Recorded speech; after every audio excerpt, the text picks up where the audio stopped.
제29장.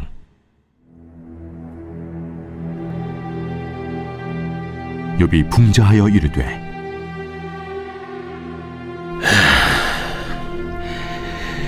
나는 지난 세월과 하나님이 나를 보호하시던 때가 다시 오기를 원하노라.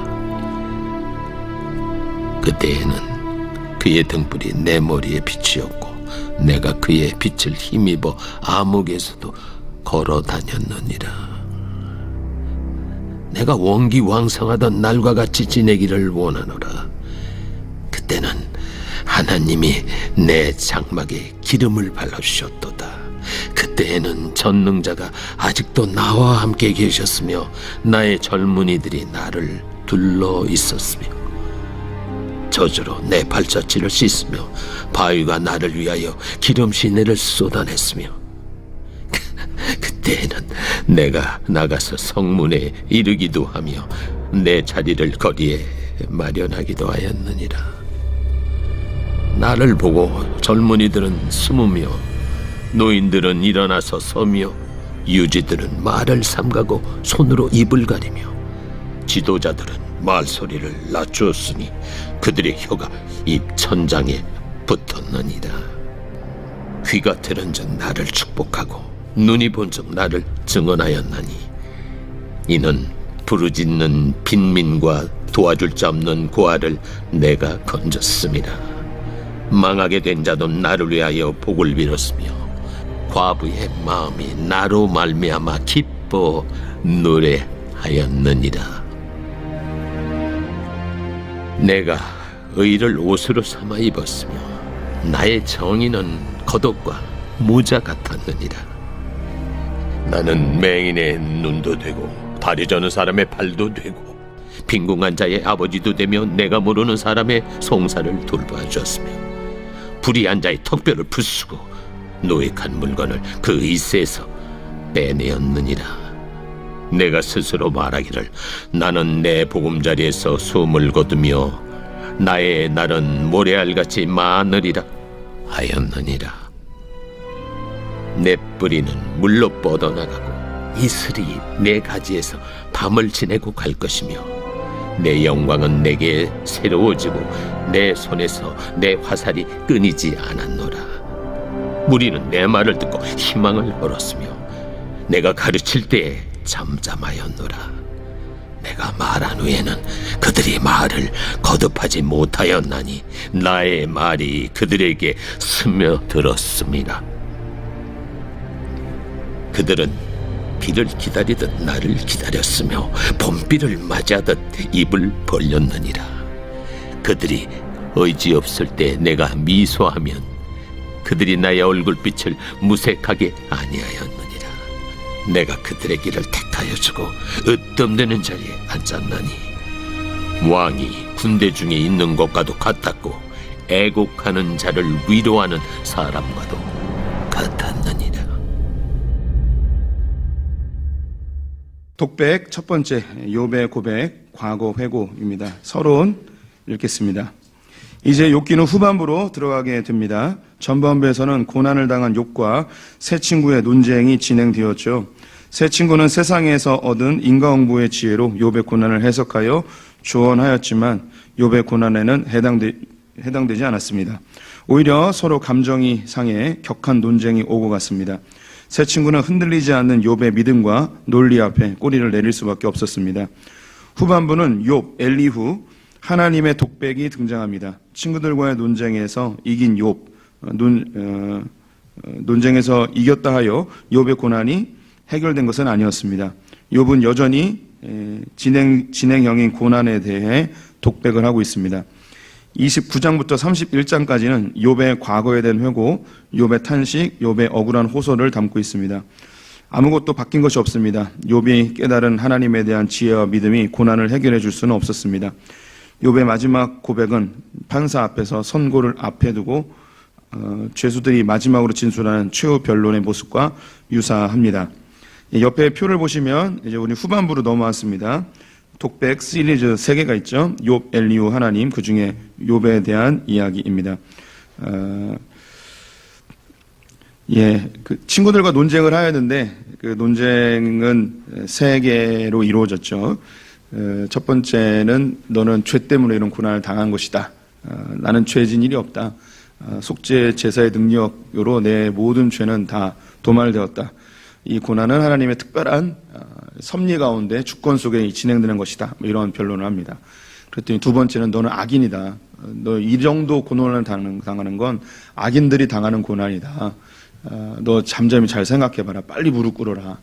절대 그럴 일 없다. 악인들 중에도 잘 사는 놈 많고 선한 사람 중에도 고난당하는 사람이 많은데 이걸 어떻게 설명할 거냐. 내 고난을 보고 나를 악인이라고 취급하지 마라. 이렇게 두 번째 논쟁을 했죠. 세 번째 논쟁에서는 풍문으로 들었던 욥의 잘못된 행신들을 이야기하는 것을 반박하며 자신의 무고함을 죄 없음을 계속해서 항변하였습니다. 예, 이제 논쟁이 끝나고 자기 독백의 시간인데요. 여기 이야기한 것처럼 마치 재판관 앞에서 최후 진술을 하듯 이 이야기를 하는데 이 최후 진술이라는 그 이야기도 어울리지만 또 이렇게 보면은 마치 유언과 같은 죽기 바로 직전에 누군가에게 넋두리 하듯이 이야기하는 듯한 그런 느낌도 듭니다. 예, 본문 다시 읽어보죠. 1절부터 6절.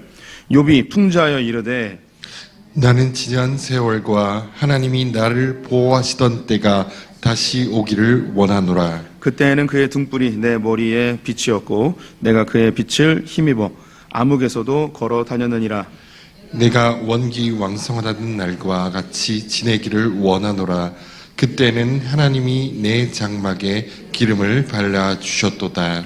그때에는 전능자가 아직도 나와 함께 계셨으며 나의 젊은이들이 나를 둘러 있었으며 젖으로 내 발자취를 씻으며 바위가 나를 위하여 기름 시내를 쏟아냈으며. 네, 1번입니다. 욥은 언제로 돌아가고 싶어 하고 있나요? 예, 하나님이 나를 보호하시던 때. 표시를 하면 좋을 것 같긴 한데요. 지난 세월과 하나님이 나를 보호하시던 때 되어 있는데요. 여기 해석에서 사실 과를 빼는 게 좋습니다. 지난 세월, 컴마하고 하나님이 나를 보호하시던 때 이렇게 하는 게 더 그 번역상 더 좋습니다. 그리고 거기 이제 하나님이 나를 보호하시던 때가 첫 번째고요. 그리고 4절에 보면 내가 원기 왕성하던 날, 이게 두 번째입니다. 이 하나님이 나를 보호하시고 내가 원기 왕성하던 그때를 그리워하고 있습니다. 예, 뭐 본문 가볼게요. 옛날이요. 욥기는 후반부로 들어왔습니다. 후반부에는 독백 3개가 등장합니다. 욥의 독백, 엘리후의 독백, 하나님의 독백입니다. 욥의 독백은 과거에 대한 회고, 탄식, 억울함의 호소를 담고 있습니다. 욥의 독백은 재판장 앞에서 최후 변론을 하는 듯한 분위기입니다. 그 첫 번째가 과거에 대한 회고인데요. 욥의 과거 회고에는 두 가지의 그리움을 담고 있습니다. 첫 번째는 하나님이 나를 보호하시던 때이고 두 번째는 내가 원기 왕성하던 날입니다. 예, 본문을 현대어 성경으로 제가 다시 읽어보도록 하겠습니다. 하나님이 나를 돌보시던 옛날의 생활로 내가 되돌아갈 수 있으면 얼마나 좋을까. 그때는 하나님이 항상 나와 함께 계셨고 내가 흑암으로 걸어갈 때 나에게 빛을 주셨다. 내 인생의 전성기에는 하나님의 따뜻한 손길이 우리 가정을 지키셨고 전능하신 하나님이 나와 함께 하셨으며 나는 내 자녀들에게 둘러싸여 있었고 나의 가축은 젖을 많이 내며 바위 산 위에 있는 감람나무까지 잘 자라 기름을 물 쓰듯이 하였다. 이렇게 하나님이 보호하시고 자기가 가장 잘 나갔던 때를 그리워하는 욥입니다. 계속 읽어볼게요. 당신의 과거를 떠올려 볼 때에 언제로 돌아가고 싶으신가요? 한번 떠올려 보십시오. 언제로 돌아가고 싶으십니까? 결혼하기 전에 그때로 돌아가면 그 사람과 결혼하지 않았으리라 뭐 이런 거. 돌아갈 수 없으니까 그런 얘기를 하는 거죠. 또 어떤 분들은 그 제일 잘 나가던 때, 제일 부유했을 때 뭐 이런 때로 돌아가고 싶으실 것입니다. 격하게 고개를 끄덕이는 몇 분이 계시는데 삶과 위로의 말씀 드리면서 지금이 그대 최고의 전성기이십니다. 계속 읽어볼게요. 죽음을 앞에 둔 욥, 재산, 자식, 건강을 다 잃고 죽을 날을 기다리고 있는 상황입니다. 욥에게 있어 가장 그리운 시절, 가장 행복했던 시절은 하나님이 나를 보호하시던 때라고 합니다. 이게 너무 아름다워요. 어디로 돌아가고 싶은가? 하나님이 나를 보호하시던 때, 그때로 돌아가고 싶다는 거예요. 하나님이 보호하시던 시절은 하나님의 등불이 늘 내 머리를 비추었고 그 빛을 힘입어 암흑에서도 걸어갈 수 있었다고 고백합니다. 길게 쓰지 않았는데요. 예전에도 힘든 때가 있었지만 그때는 하나님이 함께 있다는 걸 느꼈던 거죠. 그래서 하나님이 인도해 주시고 지도해 주시고 말씀해 주시고, 그래서 아무리 흑암이 짙어도 그때는 잘 뚫고 나갔다는 거죠. 주님이 함께 계셨으니까. 근데 지금은 아닌 거예요. 지금 하나님이 어디 계신지 모르겠는 거죠. 앞에 우리가 살펴봤던 것 중에 내가 동으로 가도 주님이 안 계시고 서쪽으로 가도 주님이 안 보이시고 남으로 가도 북으로 가도 주님이 어디 계신지 모르겠다. 내가 소리를 막 지르고 아무리 불러도 주님 나에게 대답하지 않으신다. 그래서 결론을 내죠. 아, 주님 날 버리셨구나. 주님 날 버리셨다면 예, 버려두십시오. 그런데 소원이 있는데 천국으로는 인도해 주십시오. 이런 고백들을 앞에서 했었죠. 지금 욥이 제일 힘든 건 하나님이 아무 말씀 안 해주시는 거예요. 너무 힘들어 죽겠는데 하나님이 계시다면 견뎌낼 수 있을 텐데 못 견디겠다는 거죠. 하나님이 나에게 아무 말씀 없으시니까. 돌아가고 싶대요. 옛날에 하나님하고 동행하고 하나님하고 친밀했던, 주님이 인도해 주시고 말씀해 주시고 품어 주시고 위로해 주셨던 그 시절로 돌아가고 싶다고 합니다. 계속 읽을게요. 더불어 자기의 전성기, 가장 왕성하게 활동하던 시절을 그리워하고 있습니다. 그 시절에는 자신도 원기왕성하였고 하나님의 은혜도 있어서 자녀들도 잘 되고 사업도 잘 되고 뭐 하나 부족함이 없었던 시절이었다고 합니다. 정말 말 그대로 만사형통하던 시절을 그리워하고 있습니다. 우리 성도님들에게도 이런 때 있지 않으셨나요? 신앙적으로도 너무 하나님과 가깝고 주님이 주신 은혜가 너무 크고 자녀들도 아무 말씀 안 피우고 그리고 일한 것에 대한 대가도 얻고 만사형통하는 그런 시절 떠올려 보십시오. 정말 그냥 생각만 해도 너무 좋았던 그 시절. 그런 때 있죠. 네. 아직 없으시다면 곧 올 줄을 믿습니다. 계속 읽을게요. 욥이 얼마나 풍성한 삶을 살았는지 두 가지 표현으로 살펴보도록 하겠습니다. 젖으로 내 발자취를 씻으며, 6절에 있는 건데요. 젖으로 내 발자취를 씻으며, 이것은 무슨 뜻일까요? 다른 성경에서는 우유로 발을 씻었다, 내 발이 젖으로 흠뻑 젖었다 라고 번역을 하고 있습니다. 물이 귀한 중동에서 우유로 발을 씻을 정도로 흔했다는 해석이고요. 또 가축에게서 젖을 짤 때에 흘러넘쳐서 발이 젖을 정도가 되어 발걸음마다 우유 자국이 났다는 의미로 해석할 수 있습니다. 하지만 이 구절을 문자적으로 해석을 하면, 문제적이 아니라 문자적입니다. 문자적으로 해석을 하면 버터로 내 발자국을 씻었다입니다. 여기 젖이라는 이 단어가요, 우유가 아니고 원래 단어는 버터예요. 버터로 내 발자국을 씻었다. 이것은 버터가 흔해서 지방 곳곳에 흘러 미끌미끌하여 발에 묻은 버터로 인해 이것저것 발바닥 자국이 남은 상황을 표현하는 표현입니다. 뭐 이게 중요하겠습니까? 얼마나 풍요했는지 그냥 우유가 흘러넘치고 버터가 흘러넘치고, 버터가 너무 많아가지고 막 방바닥에 굴러다니고 발에 미끄러져가지고 밟는 데마다 버터 자국이 있고, 이건 뭐 버터로 번역해도 되고 우유로 번역해도 되고, 우유가 너무 많아가지고 뭐 발도 씻고, 우리 아내도 우유 유통기간 지나면 뭐 이걸로 얼굴 씻고 뭐 그러더라고요. 우리 성도님들도 그런 그런 미용을 하시나요? 우유를 피부에 양보하는 우리 착한 아내를 둔 김창현입니다. 네, 계속 읽겠습니다. 바위가 나를 위하여 기름 시내를 쏟아냈으며, 이것도 6절에 있는 건데요. 올리브 나무에서 올리브 기름이 많이 수확됐다는 상황을 묘사하고 있습니다. 올리브 수확이 얼마나 잘 되었는지 들판이 아니라 돌들이 많은 산에 심어도 잘 자랐다고 고백합니다. 여기서 이 바위가 돌들이 많은 그 바위산을 의미합니다. 그래서 산에다 심었는데도 올리브가 너무 잘 자라서 기름이 차고 넘쳤다는 거죠. 그 밑에 사진 2컷 준비해 놨는데요. 옆에 보면 맷돌 있죠. 올리브를 갖다 놓으면 이걸 일단 이렇게 찝니다. 갈아요. 그리고 이 간 거를 가지고 그 옆에 보면 이 소쿠리 같은 거 있습니다. 넓은 소쿠리. 거기에다가 이 찐 거를 여기다 담습니다. 그리고 이걸 차곡차곡 싸서 큰 돌을 위에다 올려놓아서 이걸 압착해가지고 이 올리브유를 이렇게 얻어냅니다. 이 압착식 올리브유, 이렇게 만드는 거예요. 그냥 이해를 돕기 위해서 그림을 제공했고요. 이렇게 이제 올리브유가 너무너무 많이 수확이 됐다는 거죠. 인생 중에 이런 때가 있습니다. 누구에게든지 전성기는 있죠. 내 힘이 아니라 보이지 않는 누군가가 도와주신다는 생각이 들 정도로 잘 되는 경우가 있습니다. 욥은 이때가 바로 하나님이 자신의 삶을 인도하던 때라고 고백하고 있습니다. 욥이 이런 죽음을 앞에 두고 너무너무 고통스러울 때 그립다는 거예요. 주님이 나와 함께 하셨고 내 삶이 만사형통하던 그때, 내가 왕성하게 활동하던 그때 너무너무 그립다는 거죠. 7절부터 10절 교독합니다. 그때에는 내가 나가서 성문에 이르기도 하며 내 자리를 거리에 마련하기도 하였느니라.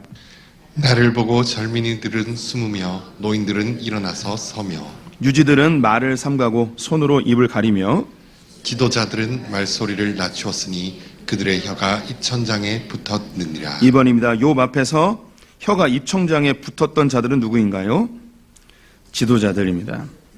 뒤에 언급되겠지만 혀가 입천장에 붙었다는 것은요, 되게 어려운 사람 앞에 가면 버버버벅 되잖아요. 이걸 지금 표현하고 있는 거예요. 욥이 나타나면 마을의 지도자들도 함부로 말을 못해서 뭐 하나 부탁하고 뭐 하나 얘기하려도 어버버버 되는 그런 모습을 여기다 써놓은 겁니다. 욥의 지위. 욥은 자수성가한 사람임을 알 수 있습니다. 그는 하나님의 은혜로 큰 부를 얻었습니다. 이 부유함은 아무도 무시할 수 없는 존재로 욥을 만들어 주었습니다. 본문을 다시 해석해 볼게요. 그때는 내가 성문 광장으로 가면 성의 원로들이 내 자리를 마련해 주었지.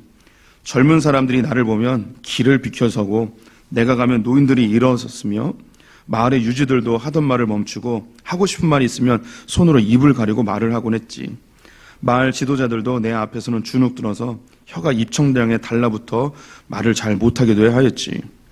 이렇게 자기의 옛 명예로운 상황을 이야기합니다. 고대 중동의 성 앞에서는 광장이 있었습니다. 이곳에 마을의 주요 안건을 회의하고 재판을 열기도 하였죠. 이곳에는 성의 원로들, 장로들이 자리하였습니다. 옆에 있는 사진은 이스라엘 단이라는 곳 있죠. 단에 위치한 성터인데요. 원 표시한 곳이 장로들이 앉은 자리입니다. 예전 동네에 어르신들이 모여 앉아 마을의 대소사를 논하던 정자 같은 장소이죠. 거기 원에 보면 어떤 단상 같은 게 있지 않습니까? 여기에 그 마을의 장로들이 거기 앉아 있으면 그 재판할 내용들을 가져와서 여기서 아뢰입니다. 성지순례 가면 여기 꼭 갑니다. 그래서 이 위에 이제 걸터 앉아가지고 기념 사진들을 찍죠. 이렇게 또 이해를 돕기 위해 사진을 준비해봤습니다. 이곳에 욥이 지나가면 욥 어서 와서 여기 앉게 하며 자리를 마련해주는 모양을 상상해 보시면 좋을 것 같습니다. 욥을 보면 젊은이들은 길을 비켜주고 노인들마저 자리에서 일어났습니다. 소위 마을에서 잘 나가는 사람들도 욥이 나타나면 대화를 멈추고 욥에게 집중하고 욥이 말을 하고 있으면 입을 가리고 조용히 서로 대화를 나눈 장면입니다. 심지어 마을의 관리들이 욥에게 무엇을 말하려고 하면 그 위험에 주눅이 들어 말문이 막히고 혀가 입천장에 달라붙는 일도 있었다고 합니다. 우리도 이런 상황 충분히 이해가 되죠. 이게 막 대화하다가 대단히 큰 어르신이 오면 대화가 딱 끊기잖아요. 그리고 막 이렇게 그 어르신이 얘기하면 옆에 사람 하던 얘기 있으면은 귓속말로 이렇게 조용히 얘기하고 그러죠. 저는 많이 경험해요. 제가 가면 성도님들이 대화가 멈춰요. 그리고 그 서로 이렇게 조용히 얘기하고 다시 사라지면 또 얘기하고. 저를 어려워하는 건지 아니면 저는 긍정적으로 생각할게요. 계속 읽겠습니다. 욥은 부와 명예를 다 얻은 자였습니다. 역시 돈의 힘은 강력합니다. 이 정도 부와 명예를 가졌다면 욥이 교만해지거나 포악한 사람이 될 수 있는 가능성이 매우 높은데 욥은 어떤 삶을 살았는지 조금 더 살펴보도록 하겠습니다. 이렇게 사람들이 다 피하고 막 어려워하고 이런 게 그가 싫어서는 아니었던 것 같아요. 그 뒤에 욥이 어떤 삶을 살았는지 보여주고 있습니다. 11절에서 17절 교독할게요. 귀가 들은즉 나를 축복하고 눈이 본즉 나를 증언하였나니 이는 부르짖는 빈민과 도와줄 자 없는 고아를 내가 건졌음이라. 망하게 된 자도 나를 위하여 복을 빌었으며 과부의 마음이 나로 말미암아 기뻐 노래하였느니라. 내가 의를 옷으로 삼아 입었으며 나의 정의는 겉옷과 모자 같았느니라. 나는 맹인의 눈도 되고 다리 저는 사람의 발도 되고 빈궁한 자의 아버지도 되며 내가 모르는 사람의 송사를 돌보아 주었으며 불의한 자의 턱뼈를 부수고 노획한 물건을 그 이새에서 빼었느니라. 3번입니다. 욥이 부유했을 때에 도와준 사람이 아닌 것은 누구일까요? 1번 빈민, 2번 고아, 3번 과부, 4번 맹인, 5번 다리 저는 자, 6번 빈궁한 자, 7번 내가 모르는 사람, 8번 불의한 자. 답은 8번입니다. 예, 불의한 자는 턱뼈를 부셔버렸습니다. 네. 땡!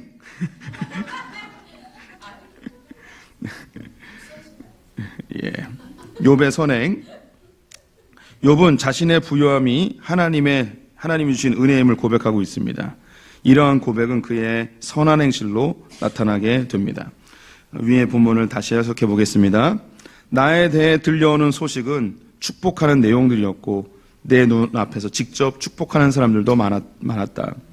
왜냐하면 내가 부르짖는 빈민과 도와줄 자 없는 고아들을 도와주었기 때문이라네. 심지어 망하게 된 자들도 나를 위해 복을 빌더군.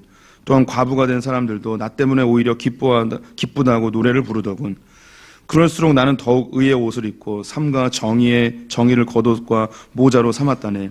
맹인의 눈이 되어주고 저는 자의 발이 되어주었지.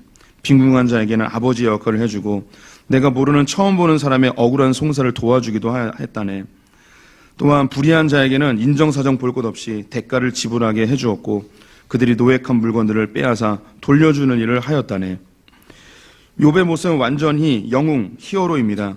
우리 모두는 이런 영웅을 기다리고 있습니다. 아니, 전 세계가 이런 영웅을 원하고 있죠. 부요함과 힘을 가지고 있고 가난한 자와 고아와 과부의 친구가 되어줄 사람, 억울한 자를 풀어주고 악한 자들을 심판하는 자, 의로 옷 입고 정의로 겉옷을 입은 분, 이런 영웅을 사람들은 기다리고 있습니다. 갈망하고 있는 거죠. 이런 사람이 있으면 되게 좋지 않겠습니까? 되게 이런 사람이 나타나길 바라지 않습니까? 예. 우리는 대통령 선거를 할 때마다 이런 사람을 원하는 것 같습니다. 예. 지혜롭고 힘도 있는데 그 힘과 지혜를 가난하고 약하고 힘든 사람을 위해서 써주는 그런 영웅을 원하죠. 모든 시대, 어느 시대나 다 그런 영웅을 원하는 것 같습니다. 욥이 그런 삶을 살았다는 거예요.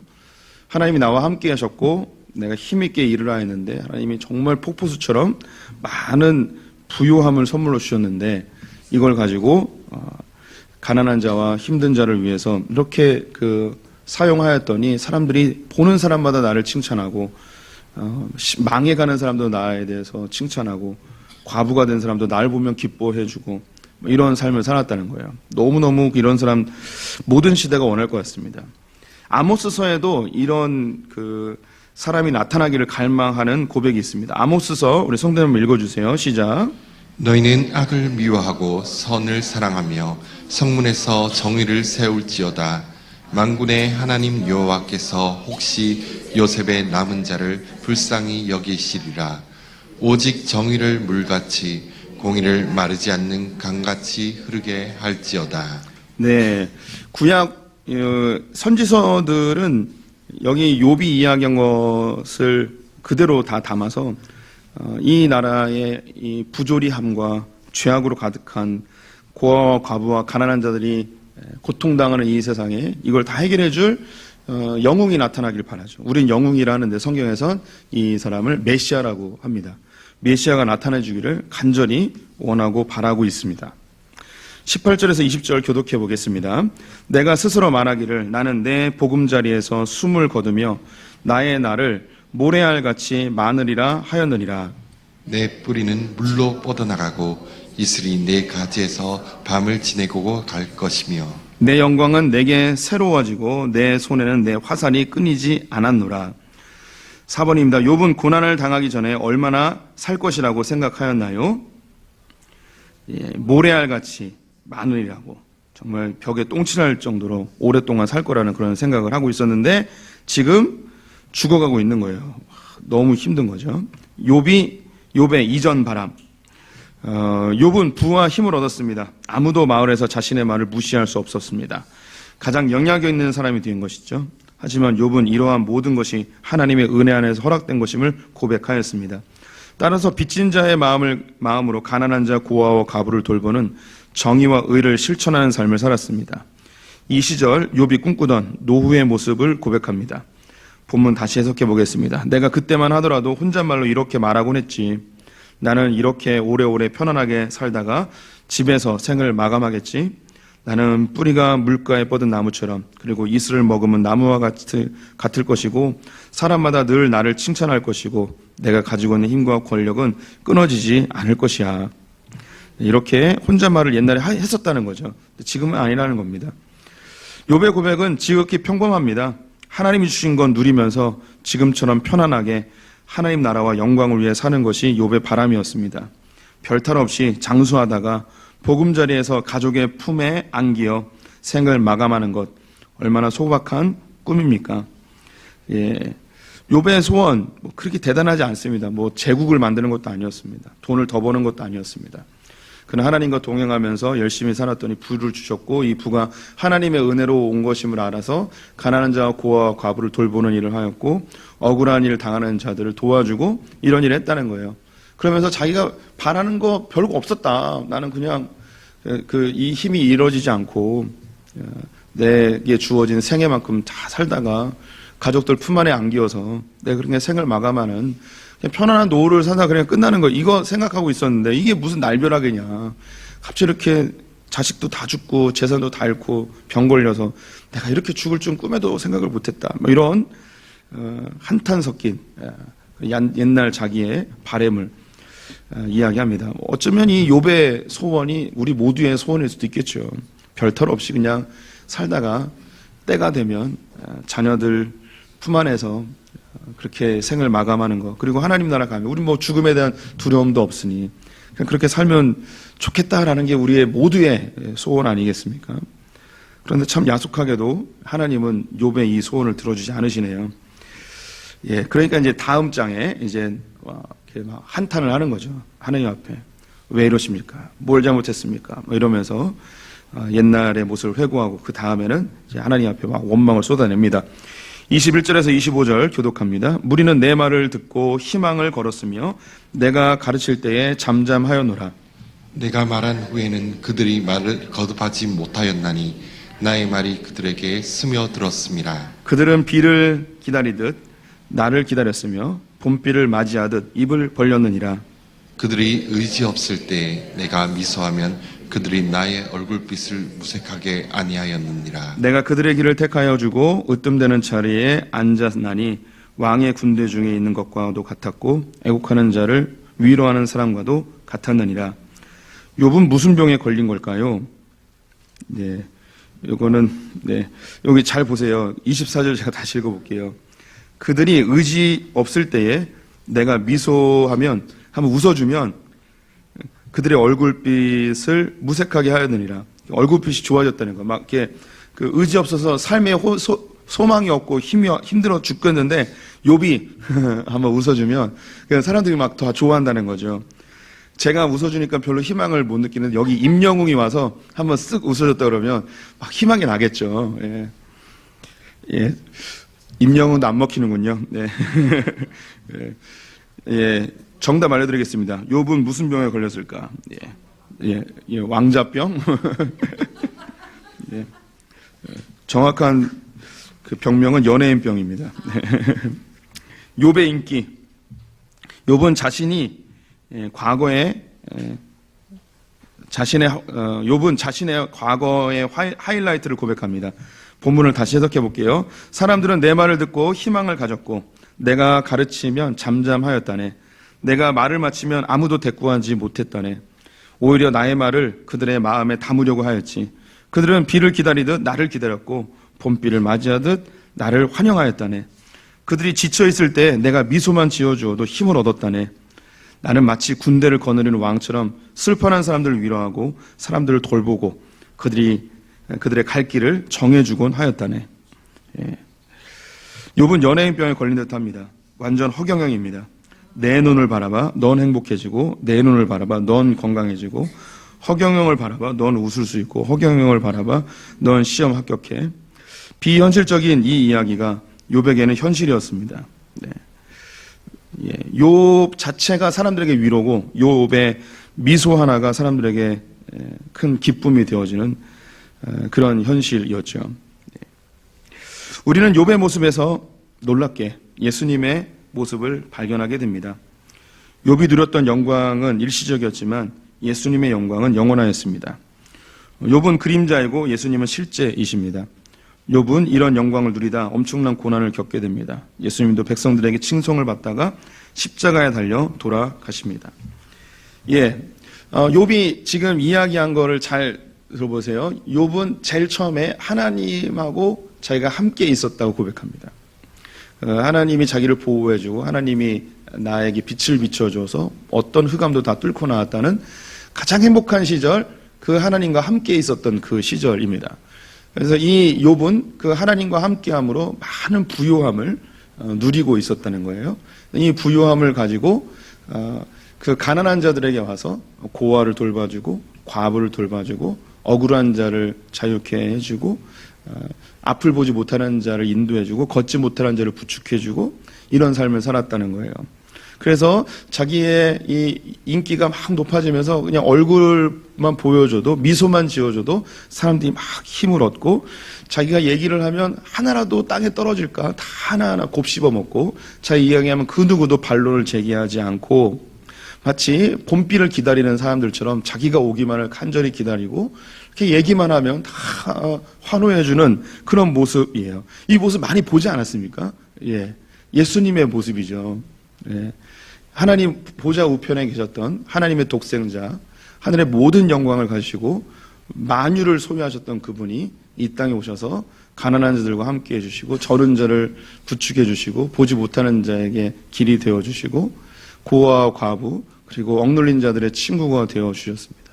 또 악한 자들은 턱뼈를 날릴 정도로 강하게 질책하시고 그들의 것을 빼앗아 정의를 실현하시는 분, 이 분의 인기로 인해서 이 예수님이 미소만 지어줘도 사람들은 힘을 얻고, 쓰다 주기만 하더라도 다시 소생케 되시고, 심지어 그분의 옷깃만 만져도 질병이 치유할 거라고 생각할 정도로 그렇게 사람들이 예수님을 쫓았죠. 그런데 그 이후의 모습은 어떤가? 이 욥은 모든 것을 다 잃고 온몸에 피부병에 걸려서 죽을 날을 기다리고 있습니다. 아무리 찾아도 그 하나님은 온데간데 없고, 사람들은 다 떠나고 조롱하고, 친구들마저 넌 죄 때문에 이렇게 된 거야 라고 비난을 하고 있습니다. 예수님이 마지막 모습은 어떠한가? 철저하게 하나님께 버림받고, 엘리엘리 라마 사박다니 어찌하여 나를 버리십니까? 나의 하나님 하나님 하며 하나님께 부르짖어도 하나님은 대답이 없으십니다. 자기를 따랐던 모든 사람들은 자기를 떠나고, 가장 친했던 친구들마저, 그 제자들마저 다 떠나버렸습니다. 그리고 유대인들은 너의 죄 때문에 저주를 받아 나무에 달린 것이라고 이야기를 하고 있죠. 욥의 모습에서 예수님의 모습이 그대로 다 보여집니다. 계속 읽어볼게요. 욥은 자신의 첫 갈망으로 자신이 기뻐하며 교제했던 하나님을 향한 갈망을 꼽았습니다. 이러한 우선적인 갈망에서 욥은 아들이 아버지와 동행하듯 하나님과 동행하셨고, 영원부터 아버지 품속에 계셨으며 아버지에게 버림받은 궁극적으로 참을 수 없는 고통을 겪은 분을 예표합니다. 그분이 바로 예수님이죠. 예수님의 가장 큰 고통은 아버지와의 단절이었습니다. 예수님은 하나님의 독생자셨습니다. 태초부터 아버지 품에 계셨던 그분이 아버지에게 철저하게 버림받아 십자가에서 죽으셨습니다. 예수님은 지옥까지 내려가셨다가 3일 만에 부활하셨습니다. 예수님의 부활을 목격한 마리아가 예수님을 붙잡으려고 하였습니다. 얼마나 보고 싶은 예수님이었던가요? 그런데 예수님은 이 마리아에게 이렇게 말씀하십니다. 나를 붙잡지 마라. 내가 아직 아버지께로 올라가지 아니하였노라. 예수님이 이 말씀을 하신 이유는 무엇일까요? 너무 야속해 보이기도 합니다. 그런데 여기에 예수님의 간절한 갈망, 소망이 담겨 있습니다. 죽음의 순간 하나님과 철저한 단절 속에서 간절히 원했던 한 가지, 아버지를 다시 만나는 것, 그것을 이루고 싶었던 것입니다. 마리아야, 내가 아버지를 좀 보고 올게. 너는 내 형제들에게 가서 내가 내 아버지 곧 너희 아버지, 내 하나님 곧 너희 아버지께로 올라간다고 전해주어라. 그리고 갈릴리로 가 있으라고 해. 그곳에서 다시 만나자고. 내가 너무 보고 싶은 아버지를 좀 뵙고 올게. 예. 이 본문에서 이 예수님이 나를 붙잡지 마라, 이 본문을 해석할 수가 있습니다. 욥이 간절히 원했던 것, 그 아버지 하나님을 다시 만나고 싶은 겁니다. 그렇게 나와 늘 동행하고 내가 가장 힘들 때 나를 위로해 주시고 암흑의 터널을 지날 때 나에게 빛이 되어 주셨던 그 주님. 근데 지금은 그 주님이 안 보이는 거예요. 정말 내 인생에 가장 힘든 이 시기에 안 보이는 그 고통. 내가 이 고통, 하나님이 한 말씀만 해준다면, 이유를 알려만 준다면, 너 이 고노한 이러이러한 때문에 있는 거야. 너 조금만 참아. 라고 한 말씀만 해준다면 이걸 견딜 수 있을 텐데, 하나님이 아무 말도 없이 하나님하고 완전히 단절되어진 그 고통의 시간.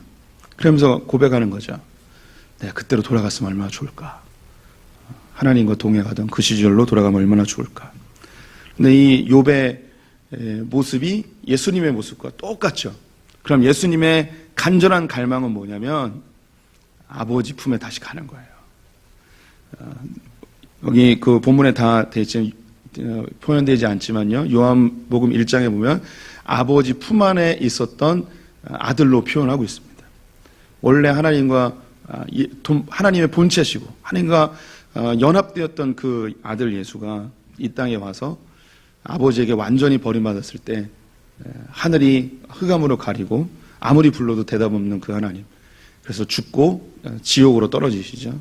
3일 만에 부활했을 때 그때 제일 먼저 하고 싶었던 거. 그 자신의 부활을 여인들과 제자들에게 알려주었지만 그 소식을 알려주었을 뿐 진짜 바라는 거, 간절히 원하는 거, 그건 아버지를 만나고 싶은 겁니다. 그렇게 철저하게 단절됐던 그 아버지에게 갈 테니까 조금만 기다리라고, 나 붙잡지 말라고, 아버지로 갔다가 갈릴리에서 다시 만나자고 이야기하신 그 예수님이십니다. 예, 우리 성도님들의 가장 원하는 갈망은 무엇입니까? 예, 어떤 갈망이 있으십니까? 예, 우리 성도님들이 지금 당장 해결해야 될 문제들도 있을 겁니다. 이것만 해결되면 행복할 텐데, 이것만 해결되면 정말 아무 근심 없을 텐데, 이 문제만 하나님께서 도와주시면 난 정말 행복하게 살 텐데, 이런 생각이 있을 거예요.